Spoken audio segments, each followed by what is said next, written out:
Bonjour à tous, on se retrouve aujourd'hui pour le troisième épisode des Smart Money Concept. Aujourd'hui dans cette vidéo, on va donc parler de Break of Structure. On se retrouve directement après l'introduction. Donc aujourd'hui dans cette première vidéo, on va donc parler de Break of Structure. Il faut savoir que ça se divise donc en deux catégories. Donc on a les BOS principaux et les BOS internes. Donc, qu'est-ce qui va différencier les deux? On le verra par la suite, mais concrètement, les BOS principaux, ça va être sur des plus grosses unités de temps. Et à l'intérieur de ces BOS principaux, ces break of structure, on aura donc des BOS internes. Donc, à quoi ça nous sert concrètement les break of structure? Ça nous sert notamment à deviner la structure dans laquelle on va se trouver et également donc de savoir où est-ce que le prix peut éventuellement retracer ou alors quels sont les targets qu'on va pouvoir viser lorsqu'on rentre sur des trades. Donc, qu'est-ce que c'est un break of structure? Donc, imaginons nous avons une structure qui est établie donc ici. Un break of structure va s'effectuer en fait si jamais le prix dépasse le précédent high.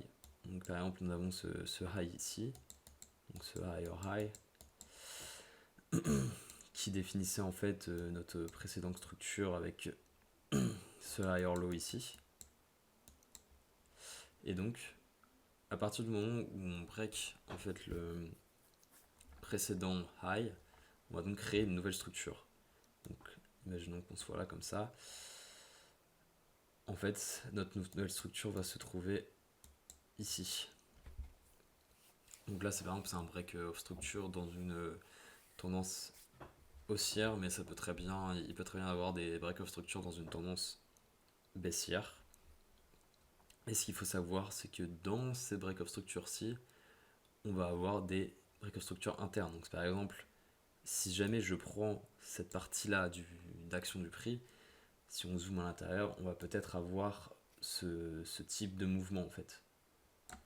Donc par exemple, ici on va avoir notre, notre structure qui était ici, et là on a eu un BOS à ce niveau-ci, et donc notre nouvelle structure était ici. Ensuite, on a eu un nouveau BOS, etc. etc. Et donc ça va être intéressant de comprendre comment fonctionnent les break of structure pour pouvoir savoir où se situe le prix et également où est-ce que le prix peut éventuellement se diriger. Donc pour cela, on va se retrouver donc directement sur les graphiques. Donc on se retrouve donc sur le graphique de l'euro USD. J'ai pris l'euro USD, mais honnêtement, on peut vraiment faire ça avec n'importe quel actif. J'ai pris l'euro USD en H1. Mais vous pouvez faire ça vraiment sur tout type d'actifs. Donc, ce qu'il va falloir faire, c'est donc définir nos structures. Donc, dans la vidéo, dans une des vidéos précédentes, j'ai expliqué donc, comment on pouvait définir les structures. Et donc, une fois qu'on a une structure, on va pouvoir comprendre où se trouvent les break of structure. Donc, ici, on a une première structure juste ici.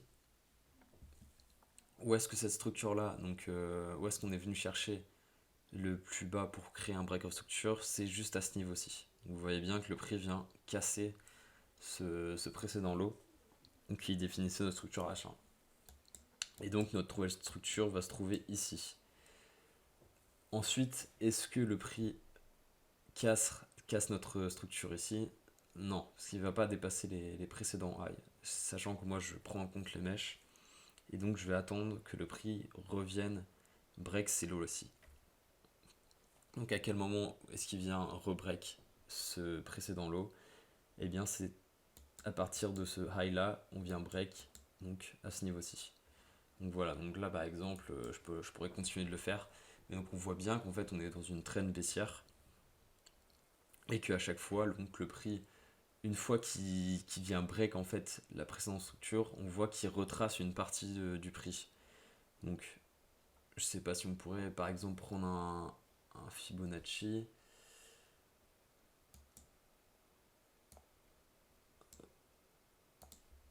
hop, donc on le place bien comme j'avais expliqué dans la vidéo Fibonacci sur le haut de nos structures et le bas de nos structures. Et ce qu'on peut voir, c'est que hop, le prix, qu'est-ce qu'il fait? Il revient au niveau des 0,8, 0,7 de Fibo pour qu'une fois qu'on vient de ce niveau-ci, on reparte dans la bonne tendance, dans la tendance baissière. On peut également voir que la zone dans laquelle le prix est revenu, c'est une zone de POI. Donc, une fois qu'on arrive ici, en fait, ce qui peut vraiment être intéressant avec les break of structure, c'est que, par exemple, si on va en plus petite unité de temps, c'est qu'à ce niveau-ci, donc le prix va peut-être s'être affaibli une fois qu'il a break donc le précédent lot, et donc ça pouvait nous donner un signal que le prix allait retracer une partie, et donc c'est ce qu'il a fait, une sorte de double bottom. Je pense qu'en plus petite unité de temps on aurait pu voir ça plus proprement. Ensuite il est reparti à la hausse, et donc en interne on aurait pu voir une trend haussière se dessiner. Donc là, si jamais je passe sur une plus petite unité de temps, tout ce mouvement là, ça sera ça en fait. Et qu'est-ce qu'on va pouvoir identifier? Ça va être la même chose, des break of structure internes en fait. Et à quoi est-ce que ça va nous servir tout ça? C'est qu'en fait, une fois qu'on a identifié des zones potentielles pour un retour du prix, on va essayer par exemple d'attendre un break of structure baissier. Donc imaginons là, on est toujours ici en tendance haussière. Eh bien, ce que je vais attendre, par exemple, pour avoir une plus forte confirmation, c'est qu'on vient break notre dernier lot sur, en plus de ça, une zone intéressante.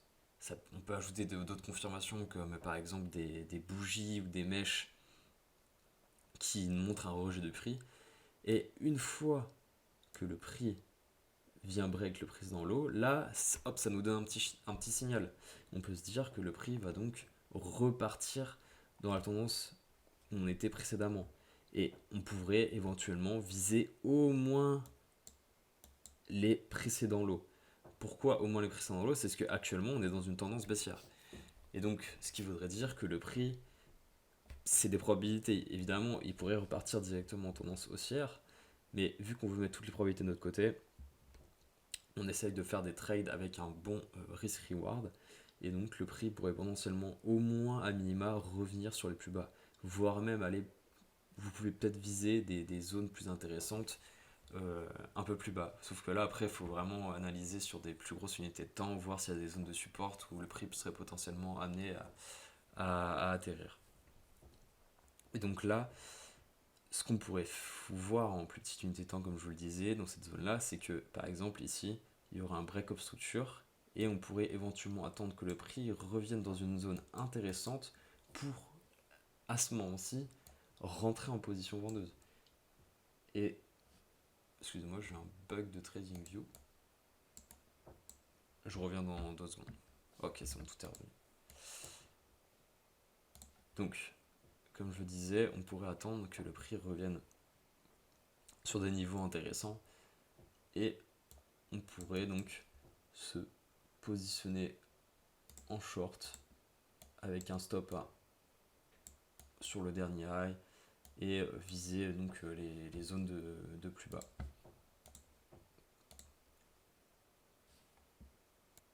Donc on se retrouve donc sur le M15 sur Euro USD.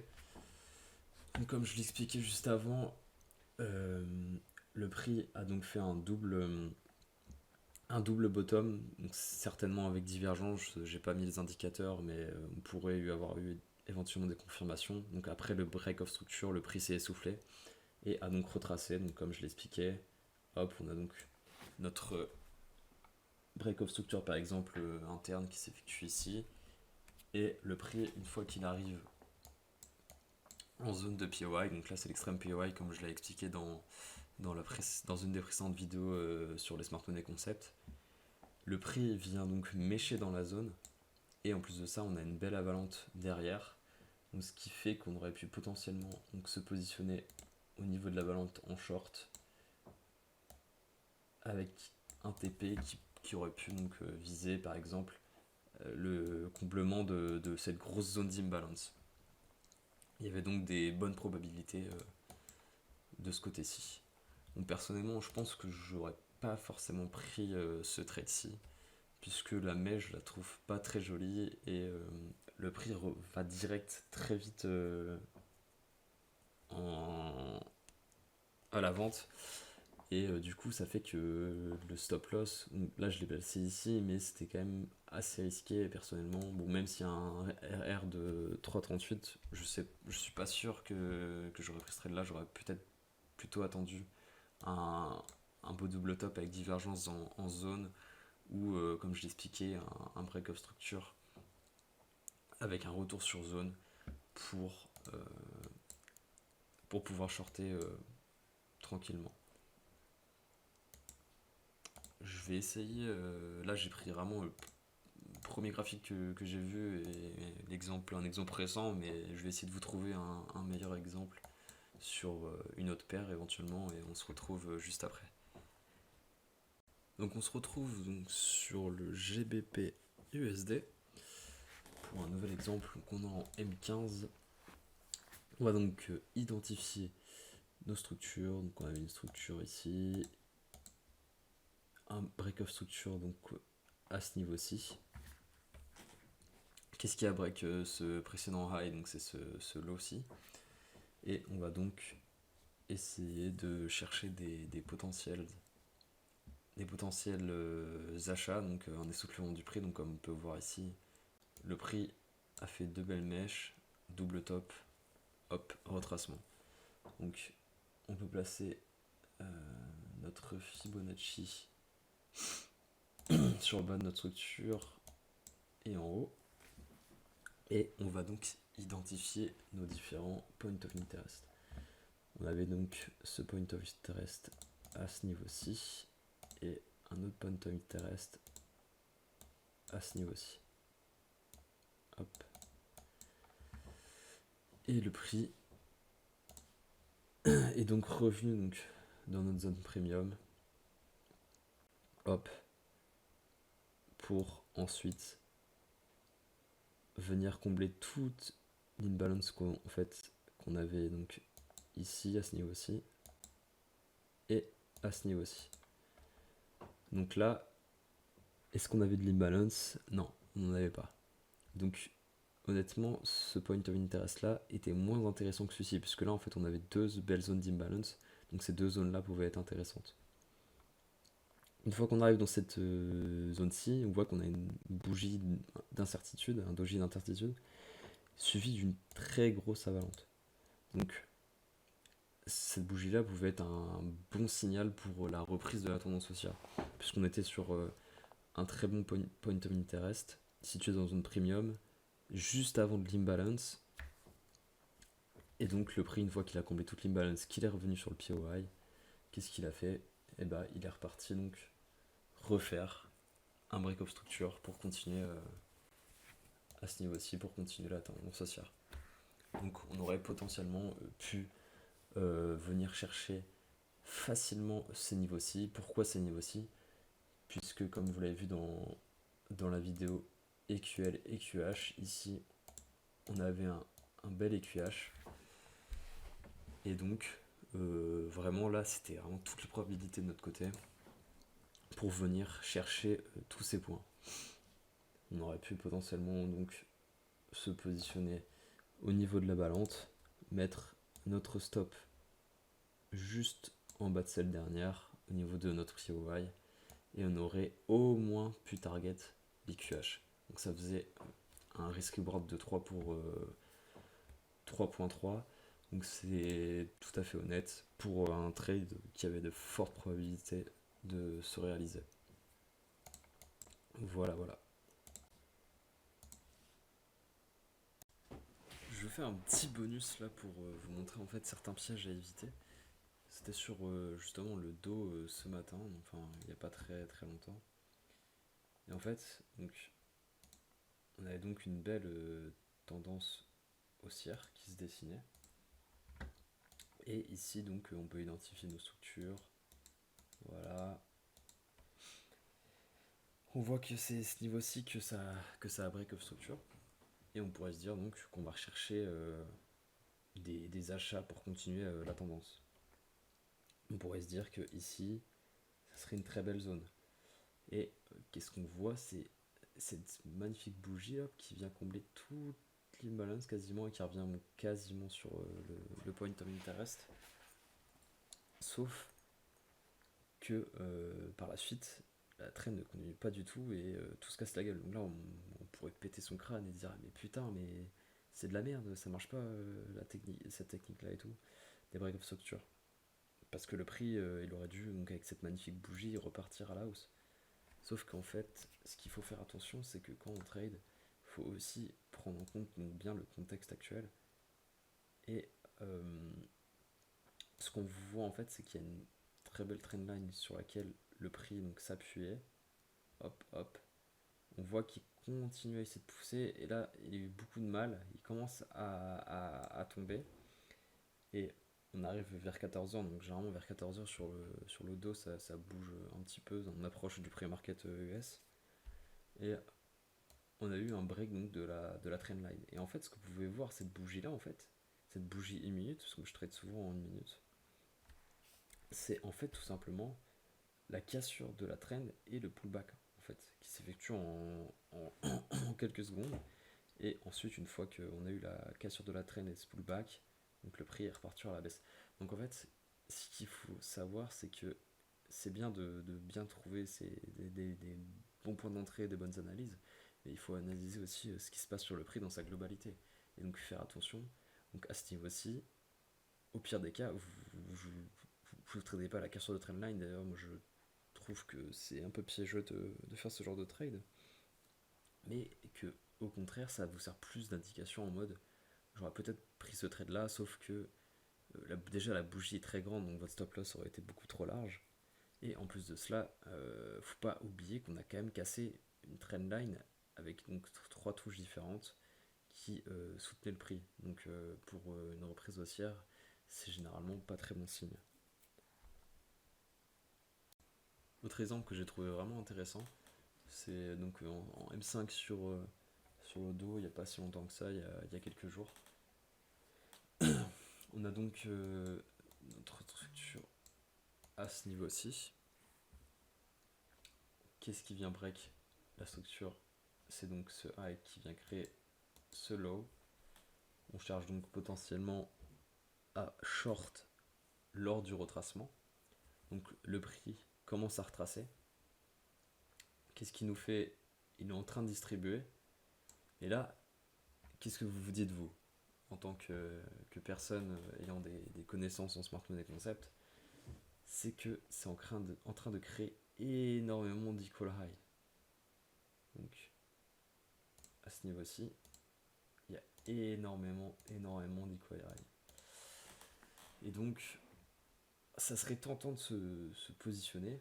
Donc à la limite, ce qui peut être faisable, c'est faire en scalping, en très petite unité, de faire des petits allers-retours et de prendre juste quelques points et de sortir très très rapidement sur ce genre de scénario. Et en fait, donc le prix, il est venu, paf, liquider tous les gens qui étaient positionnés à ce niveau-ci. Où est-ce qu'il revient? Exemple parfait, hop, dans ce POI. Donc là, c'est pas très propre en vrai. Peut-être passer en M1, ce serait peut-être un peu plus propre. Donc voilà, je suis donc passé en M1 pour pouvoir raffiner le point of interest qui était vraiment beaucoup trop fat, on va pas se mentir. Et le prix donc est revenu pile dans notre point of interest pour nous faire un double top. Et ensuite, on a la vraie chute du prix.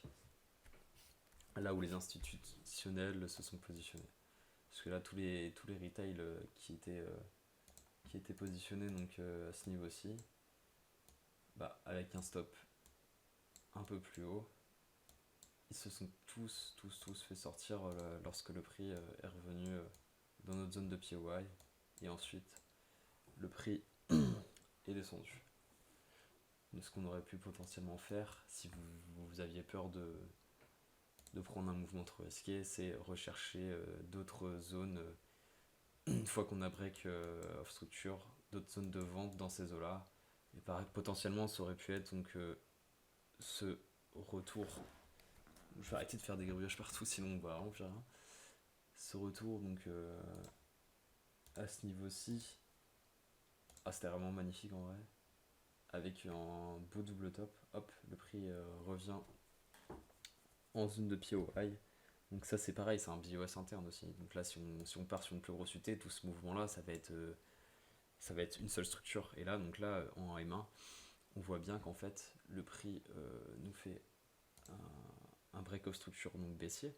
Donc avec ce lot là qui est break à ce niveau ci. Et donc on est donc dans cette structure là. Le prix vient rebreak à ce niveau ci. Et qu'est-ce qu'il fait? Il revient sur l'extrême POI à ce niveau là. Et hop, il continue de chuter avec une magnifique bougie en plus mèche.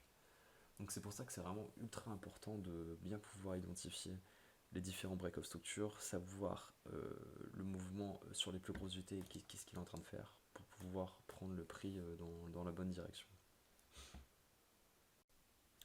On se retrouve pour un petit récap donc, concernant les break of structure. Donc, premièrement, les break of structure nous indiquent généralement une tendance en cours. Donc si jamais on est en tendance haussière et qu'on vient break le précédent high, eh bien ça veut dire que on est en continuation de tendance. Si on vient break ce précédent high. Donc il faut savoir aussi que les break of structure ne fonctionnent pas seuls. On ne peut pas trader uniquement grâce aux break of structure, il faut vraiment ajouter tout ce qu'on a vu auparavant, les EQL, les QH, les point of interest, l'essoufflement du prix et beaucoup d'autres confirmations. Également, donc, les break of structure vont nous indiquer un potentiel essoufflement de prix et un retracement. C'est-à-dire que une fois qu'on vient break le précédent haut, on peut s'attendre à ce que le prix s'essouffle pour ensuite venir retracer une partie de l'impulsion. Donc généralement, les retracements, on va s'attendre à ce que le prix retrace à minima 50% de l'impulsion. Donc par exemple, là, on prend notre Fibonacci, on met en avant les zones premium et les zones discount dans l'impulsion, et on va chercher un POI intéressant pour aller chercher par exemple un achat pour continuer la tendance. Donc se positionner par exemple à ce niveau-ci une fois que le retracement a été effectué. C'est pour ça qu'il va être intéressant de faire bien attention aux essoufflements et retracements lors d'un break of structure. Et donc ça nous permet d'avoir une bonne notion de mouvement du prix et de pouvoir un peu se repérer donc sur les graphiques, voir où est-ce qu'on se trouve, et également de pouvoir comprendre grâce aux différentes unités de temps si dans un mouvement on se retrouve par exemple en H1 à ce niveau-ci, on pourra très bien être en retracement sur une unité inférieure.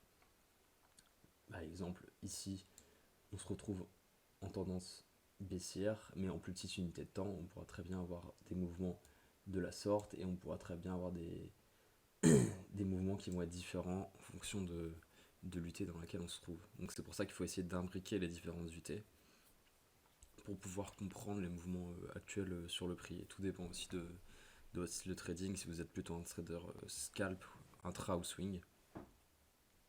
Donc ça c'est vraiment à voir en fonction de votre style de trading. Voilà. C'est la fin de la vidéo. On va donc se retrouver la prochaine fois pour un dernier épisode de Smart Money Concept, je pense. Et aussi, on fera sûrement une vidéo avec des exemples concrets de trade où on pourra essayer d'imbriquer tous les concepts qu'on a vus donc, auparavant. Et n'hésitez pas aussi en commentaire à me demander si jamais vous voulez que j'aborde des sujets en particulier. Et également, s'il y a des notions que vous n'avez pas forcément comprises, je pourrais vous répondre directement en commentaire ou par message privé. Surtout, n'hésitez pas. Et n'hésitez pas à mettre un petit like et un commentaire afin de me motiver à continuer à faire des vidéos.